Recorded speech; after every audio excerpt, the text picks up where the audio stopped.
आप लोगों का ऑल इंडिया स्टडी में स्वागत है। तो आइए आज हम पढ़ेंगे हिंदी का पेडागोजी, बहुत महत्वपूर्ण प्रश्न। तो आइए हम प्रश्न नंबर 1 देखते हैं। प्राथमिक स्तर पर बच्चों की भाषा का आकलन करने का उद्देश्य है। तो ऑप्शन नंबर 1 है उसकी पठन क्षमता का आकलन, बी है उसके भाषा प्रयोग की क्षमता का आकलन, और सी है उसकी लेखन क्षमता का आकलन, और डी है उनकी बोलने की कुशलता का आकलन।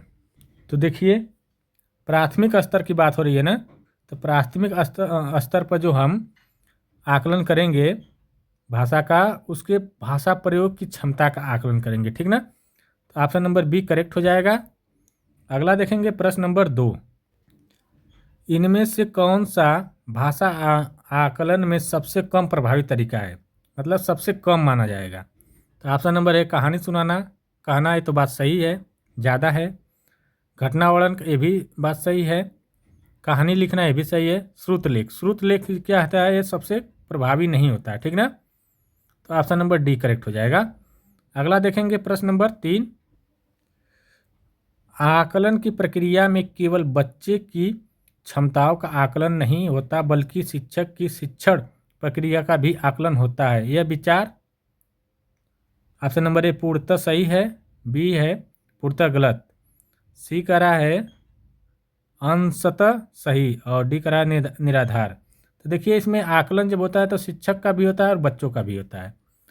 तो ये पूर्णतः सही, ऑप्शन नंबर ए करेक्ट हो जाएगा, ठीक ना। अब प्रश्न नंबर 4 देखेंगे। रीमा ने तीसरी कक्षा में पढ़ने वाली रितिका की भाषा क्षमता, भाषा निष्पादन संबंधित क्रमिक प्रगति का ब्यौरा उसके अभिभावकों को दिया। रीमा के आधार पर यह जानकारी दी। ऑप्शन नंबर ए है अवलोकन, पोर्टफोलियो, जांच सूची और लिखित परीक्षा। तो देखिए, पोर्टफोलियो में होता है सब, ठीक ना। बच्चे का प्रगति, भाषा का क्षमता का विकास, जो भी क्रिया करते हैं पोर्टफोलियो में लिखा जाता है। तो ऑप्शन नंबर बी करेक्ट हो जाएगा। अगला देखेंगे प्रश्न नंबर 5 है पहली कक्षा में भी लिखना के अंतर्गत आता है। तो ऑप्शन नंबर है वाक्य लिखना, बी है शब्द लिखना, सी अक्षर बनाना, और डी है चित्र बनाना। तो जो पहली कक्षा में होता है बच्चा क्या करता है, चित्र बनाता है, ठीक ना। तो ऑप्शन नंबर डी, चित्र का मतलब पहले गोला बनाएगा तो वही मान लीजिए चित्र है, ठीक ना। अगला देखेंगे प्रश्न नंबर 6। प्राथमिक स्तर पर पढ़ना सीखने में सबसे कम महत्वपूर्ण है। तो देखिए, ऑप्शन नंबर ए अनुमान लगाना, बी है संदर्भानुसार अर्थ, सी अक्षरों की पहचान, और डी है पढ़ने का उद्देश्य। तो देखिए, अक्षरों की पहचान प्राथमिक स्तर पर कराना जरूरी होता है। तो ऑप्शन नंबर सी करेक्ट हो जाएगा। अब देखते हैं प्रश्न नंबर 7। भाषा अर्जन क्षमता किसके साथ संबंधित है। ऑप्शन नंबर ए पियाजे, बी है चामस्की, सी है स्किनर, और डी है ब्रूनर। तो देखिए, भाषा अर्जन की क्षमता का सिद्धांत जो दिए है वो चामस्की ने दिए है। तो इसका सही जवाब क्या हो जाएगा, चामस्की। प्रश्न नंबर 8 है प्राथमिक स्तर पर भाषा सीखने में भाषा संबंधित कौन सा संसाधन सर्वाधिक महत्वपूर्ण है। तो ऑप्शन नंबर एक है कंप्यूटर, बी है समाचार पत्र, सी है बाल साहित्य, और डी है टेलीविज़न। तो देखिए, प्राथमिक स्तर पर जब बच्चे को भाषा सिखाना है तो सबसे महत्वपूर्ण समाचार बाल साहित्य होगा, ठीक ना। तो इसका सही जवाब होगा बाल साहित्य। प्रश्न नंबर 9 देखते हैं। बच्चे अपनी मातृभाषा का प्रयोग अपनी बात कहते हैं, यह बात करते हुए हिंदी भाषा की कक्षा में है। ऑप्शन नंबर 1 है स्वाभाविक, बी है विचाराधीन, सी है निंदनीय, और डी है अनुचित।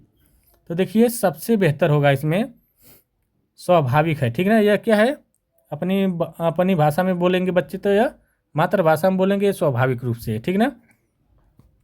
अगला देखेंगे प्रश्न नंबर 10। बहुभाषिकता हमारी पहचान भी है और हमारी का अभिन्न अंग भी है। यह क्या होगा, सभ्यता और संस्कृति होगा, ठीक ना। इसका सही जवाब होगा सभ्यता है और संस्कृति भी है, ठीक ना। प्रश्न नंबर 11 देखेंगे। प्राथमिक स्तर की पाठ्य पुस्तक में कार्टून, भाषण, विज्ञापन आदि बच्चों के भाषा क्षमता विकास में है। तो क्या होगा, सहायक होगा। ठीक है, बच्चों के क्या होगा, सहायक होगा। कार्टून रहेगा तो बच्चा उसे आसानी से सीखेगा, सहायता उसे मिलेगी सीखने में। ठीक ना। प्रश्न नंबर 12 देखते हैं। 5वीं कक्षा की सुहानी पांचों किन्ने, आँखों, दोनों आदि शब्द लिखती है। आप सुहानी के लेखन क्षमता के बारे में क्या कहेंगे। ऑप्शन नंबर 1 है, वह अनुनासिक चिन्ह का प्रयोग बिल्कुल नहीं करती या जानती। ठीक ना। बी है, वह अनुनासिक चिन्ह के प्रयोग के प्रति सजग है। सी है, वह अनुनासिक चिन्ह के प्रयोग के प्रति लापरवाह है। और डी, वह अनुनासिक चिन्ह के नियम का अति सामान्यीकरण करती है। तो ऑप्शन नंबर डी हो जाएगा। ठीक ना। अगला देखेंगे प्रश्न नंबर 13।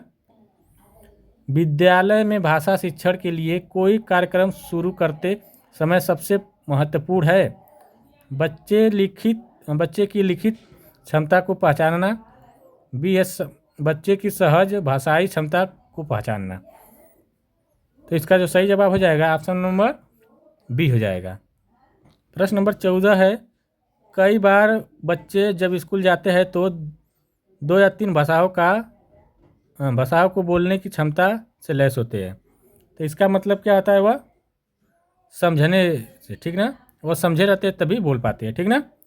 प्रश्न नंबर 15 देखेंगे, लास्ट और अंतिम क्वेश्चन। ये छोटा सा 15 क्वेश्चन का था। प्रश्न नंबर 28 है, किसी विषय को सीखने का मतलब है कि उसकी को सीखना। उसकी को सीखना क्या है। तो देखिए, विषय वस्तु और उपयोग करना। ठीक ना। ऑप्शन नंबर, विषय वस्तु उपयोग करना नहीं होगा। ठीक ना।